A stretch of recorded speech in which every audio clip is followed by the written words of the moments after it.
Hi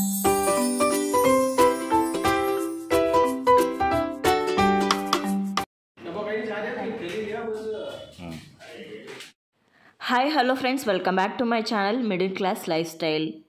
ಇನ್ನೇನು ವರಮಹಾಲಕ್ಷ್ಮಿ ಹಬ್ಬ ಹತ್ರಕ್ಕೆ ಬಂತಲ್ಲ, ಹಾಗಾಗಿ ನಮ್ಮೆಲ್ಲ ಹೆಣ್ಮಕ್ಳಿಗೂ ಕೂಡ ವರಮಹಾಲಕ್ಷ್ಮಿಗೆ ಏನಾದರೂ ಒಂದು ಬೆಳ್ಳಿದಾಗಲಿ ಅಥವಾ ಚಿನ್ನದ್ದಾಗಲಿ ತೊಗೊಳ್ಬೇಕು ಅಂತ ತುಂಬ ಆಸೆ ಇರುತ್ತೆ. ಹಾಗೆ ನಾನು ಕೂಡ ವರಮಹಾಲಕ್ಷ್ಮಿ ಹಬ್ಬಕ್ಕೆ ಏನಾದರೂ ತೊಗೊಳ್ಬೇಕು ಅಂತ ಒಂದು 3-4 ತಿಂಗಳಿಂದ ಉಂಡಿಯಲ್ಲಿ ದುಡ್ಡನ್ನು ಹಾಕಿ ಇಡ್ತಾ ಇದ್ದೆ. ಲಾಸ್ಟ್ ಇಯರ್ ವರಮಹಾಲಕ್ಷ್ಮಿಗೆ ಏನೂ ತೊಗೊಂಡಿರಲಿಲ್ಲ, ಯಾಕಂದರೆ ಹೊಸದಾಗಿ ನಾವು ಮನೆ ಕಟ್ಟಿದ್ವಿ. ಹೋದ ವರ್ಷ ಹಬ್ಬನೂ ಮಾಡೋ ಹಾಗಿರಲಿಲ್ಲ, ಅದಕ್ಕೋಸ್ಕರವಾಗಿ ಏನೂ ತೊಗೊಂಡಿರಲಿಲ್ಲ. ಹಾಗಾಗಿ ಒಂದು 5-6 ತಿಂಗಳಿಂದ ಒಂದು ಹುಂಡಿಯನ್ನು ಇಟ್ಟು ದೇವ್ರ ಮನೆಯಲ್ಲಿ ಯಾವಾಗ ನನ್ನ ಕೈಯಲ್ಲಿ ದುಡ್ಡಿರುತ್ತೋ, ಎಷ್ಟಿರುತ್ತೋ ಅಷ್ಟನ್ನು ಆ ಹುಂಡಿಯಲ್ಲಿ ಹಾಕ್ತಾ ಬಂದಿದ್ದೆ. ದಿನ ಹಾಕಬೇಕು ಅಥವಾ ವಾರ ವಾರ ಹಾಕಬೇಕು, ತಿಂಗಳು ಒಂದು ಸಲ ಹಾಕಬೇಕು ಅಂತ ಏನೂ ಇಲ್ಲ. ಯಾವಾಗ ದುಡ್ಡಿರುತ್ತೋ ಆವಾಗ ಎಷ್ಟು ಹಾಕಬೇಕು ಅನಿಸುತ್ತೋ ಅಷ್ಟನ್ನು ದೇವ್ರ ಹತ್ರ ಹಾಕ್ತಾ ಬಂದಿದ್ದೆ. ಇನ್ನೇನು ವರಮಹಾಲಕ್ಷ್ಮಿ ಹಬ್ಬಕ್ಕೆ ಬಂತು ಅಂದಾಗ ಅದನ್ನು ಕಟ್ ಮಾಡಿ, ಪ್ಲಾಸ್ಟಿಕ್ ಆಗಿದ್ದರಿಂದ ಕಟ್ ಮಾಡಿದೆ. ಇವಾಗ ಹೊಸದಾಗಿ ನಾನು ಸ್ಟೀಲಿಂದ ತೊಗೊಂಡಿದ್ದೀನಿ, ಬೀಗ ಹಾಕಿ ಇಟ್ಟಿದ್ದೀನಿ. ಅದಕ್ಕೆ ಇನ್ಮೇಲಿಂದ ಸ್ಟೀಲಿಂದ್ರಲ್ಲೇ ಹಾಕ್ತೀನಿ. ಇವಾಗ ಪ್ಲಾಸ್ಟಿಕ್ಕಿಂದನ್ನು ಕಟ್ ಮಾಡಿ ಅದರಲ್ಲಿ ಎಷ್ಟು ದುಡ್ಡಿದೆ ಅಂತ ಎಣಿಸ್ತಾ ಇದ್ದೀವಿ, ನಾನು ಹಾಗೆ ನನ್ನ ಹಸ್ಬೆಂಡು. ಇದು ಬರೀ 4-5 ತಿಂಗಳಲ್ಲಿ ಕೂಡಿಸಿರೋ ಹಣ ಆಗಿರೋದ್ರಿಂದ, ಹಾಗೆ ಜಾಸ್ತಿನೂ ನಾನು ದುಡ್ಡು ಹಾಕೋದಕ್ಕಾಗಿರಲಿಲ್ಲ. ಒಂದು 7,500-8,000 ಒಳಗಡೆ ಮಾತ್ರನೇ ದುಡ್ಡು ಇತ್ತು ಅದರಲ್ಲಿ. ಸರಿ, ಅಷ್ಟರಲ್ಲಿ ಏನು ಬರುತ್ತೋ ಅದನ್ನೇ ತೊಗೊಂಡು ಬರೋಣ, ಅಥವಾ ಅದಕ್ಕಿಂತ ಇನ್ನು ಸ್ವಲ್ಪ ಜಾಸ್ತಿ ಆದರೆ ಮೇಲೆ ಸ್ವಲ್ಪ ದುಡ್ಡು ಹಾಕಿ ಏನಾದರೂ ತೊಗೊಳ್ಳೋಣ ಅಂತ ಅಂದ್ಬಿಟ್ಟು ಜ್ಯುವೆಲ್ರಿ ಶಾಪ್ಗೆ ಹೊರಟ್ವಿ. ನಾಗರಬಾವಿ ಹತ್ತಿರ ಇರೋವಂಥ ಪಾಪರೆಡ್ಡಿಪಾಳ್ಯದಲ್ಲಿರುವಂಥ ಒಂದು ಜ್ಯುವೆಲ್ರಿ ಶಾಪು. ನಮ್ಮ ಜೊತೆ ನಮ್ಮ ಫ್ರೆಂಡ್ ಕೂಡ ಬಂದಿದ್ದರು, ಅವರು ಕೂಡ ಮಾಂಗಲ್ಯ ಚೈನ್ ತೊಗೊಳ್ಬೇಕಾಗಿತ್ತು. ಜೊತೆಗೆ ಇಬ್ಬರು ತೊಗೊಳ್ಳೋಣ ಒಂದೇ ಅಂಗಡೀಲಿ ಅಂತ ಹೋಗಿದ್ದು. ಮೊದಲಿಗೆ ಅವ್ರಿಗೆ ಸೆಲೆಕ್ಟ್ ಮಾಡಿಬಿಟ್ಟು ಆಮೇಲೆ ನಾನು ತೊಗೊಳ್ಳೋಣ ಅಂತ ಅವರು ಮಾಂಗಲ್ಯ ಚೈನ್ ನೋಡ್ತಾಯಿದ್ರು. ಅವ್ರಿಗೆ ಎಷ್ಟು ಗ್ರಾಮ್ ಬೇಕೋ ಅಷ್ಟು ಗ್ರಾಮ್ನ ಅವರು ಆರ್ಡ್ರ್ ಕೊಟ್ಟು ಕೂಡ ಬಂದರು. ವರಮಹಾಲಕ್ಷ್ಮಿ ಹಬ್ಬದಷ್ಟರಲ್ಲಿ ಮಾಡಿಕೊಡ್ತೀವಿ ಅಂತ ಹೇಳಿದ್ದಾರೆ. ಇನ್ನು ನಾನಿಲ್ಲಿ ಮೊದಲಿಗೆ ಬೆಳ್ಳಿಯನ್ನು ನೋಡ್ತಾ ಇದ್ದೀನಿ. ದೀಪ ತೊಗೊಳ್ಳೋದೋ, ಪ್ಲೇಟ್ ತೊಗೊಳ್ಳೋದೋ, ಅಥವಾ ವಿಗ್ರಹಗಳು ತೊಗೊಳ್ಳೋದೋ, ಏನು ತೊಗೊಳ್ಬೇಕು ಅಂತ ಯೋಚನೆ ಮಾಡ್ತಾಯಿದ್ವಿ. ನಮ್ಮನೆಯಲ್ಲಿ ಇರೋದೇ ತೊಗೊಳೋದಕ್ಕಿಂತ ಇಲ್ಲದೇ ಇರೋದೇನಾದರೂ ತೊಗೊಳ್ಳೋಣ ಅಂತ ಅಂದ್ಬಿಟ್ಟು ಯೋಚನೆ ಮಾಡಿ ನಮಗೆ ಯಾವ್ದು ಇಷ್ಟ ಆಯಿತೋ ಅದನ್ನು ಸೆಲೆಕ್ಟ್ ಮಾಡಿ ಕೂಡ ಪಕ್ಕದಲ್ಲಿ ಇಟ್ಟಿದ್ವಿ. ಇಲ್ಲಿ ವರಮಹಾಲಕ್ಷ್ಮಿ ಹಬ್ಬ ಆಗಿರೋದ್ರಿಂದ ಹೊಸ ಕಲೆಕ್ಷನ್ಸ್ ಬಂದಿದೆ ದೀಪದಲ್ಲಿ. ಹಾಗೆ ಮುಖವಾಡಗಳು ಕೂಡ ಇವಾಗ ಹೊಸದಾಗಿ ಚಿನ್ನದ ನೀರು ಪಾಲಿಶ್ ಹಾಕಿ ಇರೋವಂತಹ ಮುಖವಾಡಗಳು ಎಲ್ಲವೂ ಕೂಡ ಇದೆ. ಅವರೇ ಕಣ್ಣು, ಮೂಗು ಎಲ್ಲವೂ ಕೂಡ ಡ್ರಾ ಮಾಡಿರೋವಂಥದ್ದು ಇರುತ್ತೆ. ಹಾಗೆ ಡೆಕೋರೇಷನ್ ಮಾಡಿರೋ ಅಂಥದ್ದು ಕೂಡ ಸಿಗುತ್ತೆ. ಇನ್ನು ನಮ್ಮ ಮನೇಲಿರುವಂತಹ ಆನೆಗಳನ್ನು ನೋಡಿ ಎಲ್ಲಿ ತೊಗೊಂಡ್ರಿ ಅಂತ ತುಂಬ ಜನ ಕೇಳ್ತಾಯಿದ್ರಿ. ಅದು ನಮಗೆ ಯಾರೋ ಬೇರೆಯವರು ಗೃಹ ಪ್ರವೇಶಕ್ಕೆ ಗಿಫ್ಟ್ ಕೊಟ್ಟಿರೋ ಅಂಥದ್ದು. ಇಲ್ಲಿ ಆನೆಗಳು ಕೂಡ ಇತ್ತು. ದೊಡ್ಡ ಸೈಜಿಂದು ಸುಮಾರು 5,500-6,000 ಏನೋ ಹೇಳಿದ್ರು. ಅದು ಬೇಸಿಕಲಿ ಒಳಗಡೆ ಉಡ್ಡಿರುತ್ತೆ, ಮೇಲೆ ಮಾತ್ರ ಬೆಳ್ಳಿಯಿಂದ ಕೋಟ್ ಮಾಡಿರ್ತಾರೆ ಅಷ್ಟೇ. ಯಾರಿಗಾದ್ರೂ ತೊಗೋಬೇಕು ಅಥವಾ ಬೇರೆಯವ್ರಿಗೆ ಗಿಫ್ಟ್ ಕೊಡಬೇಕು ಅಂದರೂ ನೀವು ಆರಾಮಾಗಿ ಆ ಆನೆಗಳನ್ನ ಕೊಡ್ಬೋದು. ಇವಾಗ ನಮ್ಮದು ಶಾಪಿಂಗೆಲ್ಲ ಮುಗೀತು, ಎಲ್ಲ ಬಿಲ್ ಹಾಕ್ಸ್ಕೊಂಡು ಪ್ಯಾಕ್ ಮಾಡಿಸ್ತಾ ಇದ್ವಿ. ನಾನು ಗೋಲ್ಡು ಹಾಗೆ ಸಿಲ್ವರ್ 2 ಕೂಡ ಶಾಪಿಂಗ್ ಮಾಡಿದೆ. ಏನು ತೊಗೊಂಡಿದ್ದೀನಿ ಅಂತ ಮನೆಗೆ ಬಂದಮೇಲೆ ನಿಮಗೆ ತೋರಿಸ್ತೀನಿ. ಎಷ್ಟು ಗ್ರಾಮ್ ಇದೆ, ಎಷ್ಟಾಯಿತು ಅನ್ನೋದೆಲ್ಲ ಕಂಪ್ಲೀಟಾಗಿ ಹೇಳ್ತೀನಿ.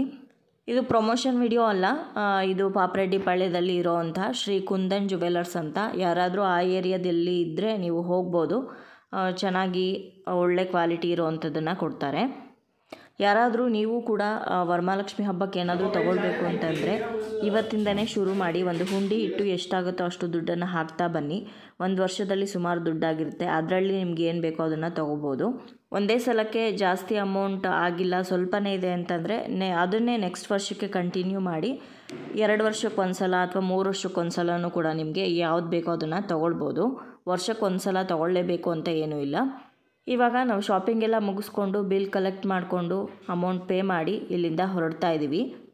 ಮನೆಗೆ ಬಂದಮೇಲೆ ಚಿನ್ನದ ಏನು ತೊಗೊಂಡೆ ಹಾಗೆ ಬೆಳ್ಳಿದು ಏನು ತೊಗೊಂಡೆ ಅನ್ನೋದನ್ನು ತೋರಿಸ್ತೀನಿ ಡೀಟೇಲಾಗಿ, ಎಷ್ಟು ಗ್ರಾಮ್ ಇದೆ ಅನ್ನೋದೆಲ್ಲದನ್ನು ಕೂಡ.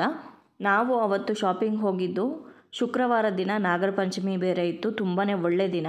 ಸಣ್ಣದಾಗಲಿ ದೊಡ್ಡದಾಗಲಿ ಅದು ಮುಖ್ಯ ಆಗೋದಿಲ್ಲ, ಆದರೆ ಮನೆಗೆ ಬಂತು ಲಕ್ಷ್ಮಿ ಅನ್ನೋದು ಸಂತೋಷದ ವಿಷಯ ಅಷ್ಟೇ.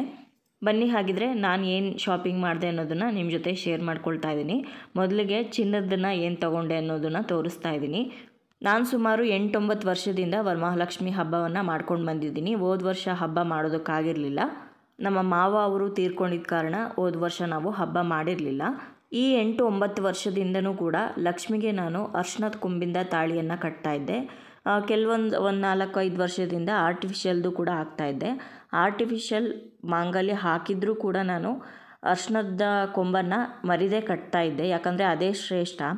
ಆದರೆ ಈ ಸಲ ಲಕ್ಷ್ಮಿಗೆ ಒಂದು ಚಿನ್ನದ ತಾಳಿಯನ್ನು ತೊಗೋಬೇಕು ಅಂತ ತುಂಬ ಆಸೆ ಇತ್ತು. ಹಾಗಾಗಿ ಲಕ್ಷ್ಮಿಗೆ ಒಂದು ತಾಳಿಯನ್ನು ತೊಗೊಂಡು ಬಂದಿದ್ದೀನಿ. ಈ ತಾಳಿ ಸುಮಾರು 600 ಗ್ರಾಮ್ ಇದೆ, ಅಂದರೆ ಒಂದು ಅರ್ಧ ಗ್ರಾಮ್ಗಿಂತ ಸ್ವಲ್ಪ ಜಾಸ್ತಿ ಇದೆ.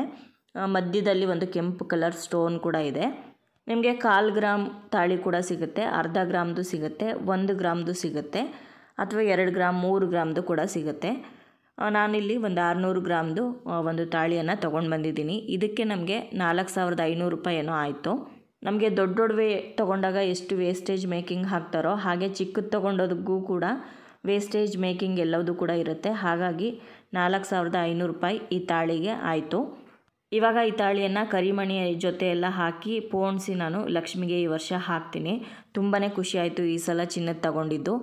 ತುಂಬ ದಿನದಿಂದ ಅಂದ್ಕೊಳ್ತಾ ಇದ್ದೆ, ಹಾಗೆ ಈ ವರ್ಷ ನಮ್ಮ ಹೊಸ ಮನೆಯಲ್ಲಿ ಮಾಡ್ತಾ ಇರೋವಂಥ ಮೊದಲನೇ ವರಮಹಾಲಕ್ಷ್ಮಿ ಹಬ್ಬ, ಚಿನ್ನದ ತಾಳಿನೇ ಲಕ್ಷ್ಮಿಗೆ ಹಾಕಿ ಪೂಜೆ ಮಾಡಬೇಕು ಅಂತ ತೊಗೊಂಡು ಬಂದಿದ್ದೀನಿ. ನಾನು ಮೊದಲೇ ಹೇಳಿದ್ನಲ್ವಾ, ದೊಡ್ಡದೋ ಚಿಕ್ಕದೋ ಆದರೆ ಚಿನ್ನನೇ ಅಲ್ವಾ, ಮನೆಗೆ ಬಂದರೆ ಒಂದು ಶುಭ ಅಂತ.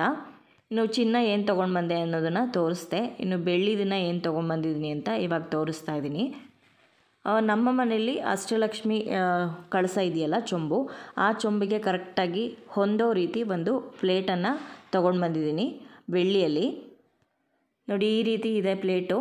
ಡಿಸೈನ್ ಇದೆ, ಬಟ್ ಡಿಸೈನಲ್ಲಿ ಕೆತ್ತನೆ ಇಲ್ಲ. ಕೆತ್ತನೆ ಇದ್ದರೆ ಜಾಸ್ತಿ ಗಲೀಜಾಗುತ್ತೆ. ಇದು ಕೆತ್ತನೆ ಇಲ್ಲ, ಬರೀ ಡಿಸೈನ್ ಇರೋದ್ರಿಂದ ಕ್ಲೀನ್ ಮಾಡ್ಕೊಳ್ಳೋದಕ್ಕೆ ಸುಲಭ. ಮಧ್ಯದಲ್ಲಿ ಹೂ ಇದೆ, ಅಂದರೆ ಕಮಲದ ಮಧ್ಯದಲ್ಲಿ ಲಕ್ಷ್ಮಿ ಕೂತ್ಕೊಳ್ಳೋದು, ಒಂಥರ ನಾವೇ ರಂಗೋಲಿ ಎಲ್ಲ ಹಾಕ್ತೀವಲ್ವ ಕಳಸದ ಕೆಳಗಡೆ, ಇದು ಅದರಲ್ಲೇ ಹೂ ಬಂದಿದೆ.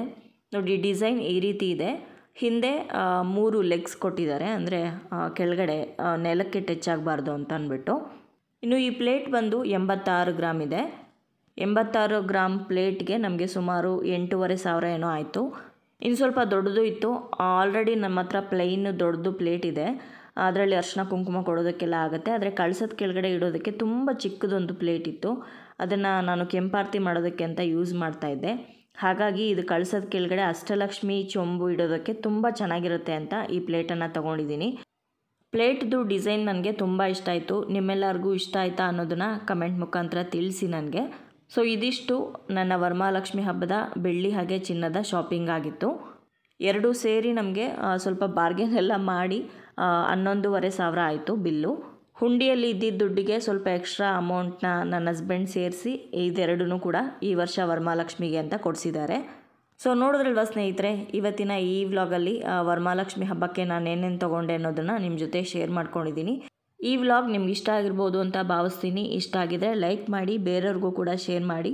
ಹಾಗೆ ನಿಮ್ಮ ಅನಿಸಿಕೆ ಅಭಿಪ್ರಾಯಗಳನ್ನ ಕಮೆಂಟ್ ಮುಖಾಂತರ ತಿಳಿಸಿ. ಮತ್ತೊಂದು ಇಂಟ್ರೆಸ್ಟಿಂಗ್ ವ್ಲಾಗ್ ಜೊತೆಗೆ ನಿಮ್ಮನ್ನ ಮತ್ತೆ ಭೇಟಿ ಆಗ್ತೀನಿ. ಅಲ್ಲಿಯವರೆಗೂ ಧನ್ಯವಾದಗಳು. ಲೋಕ ಸಮಸ್ತ ಸುಖಿನೋ ಭವಂತು.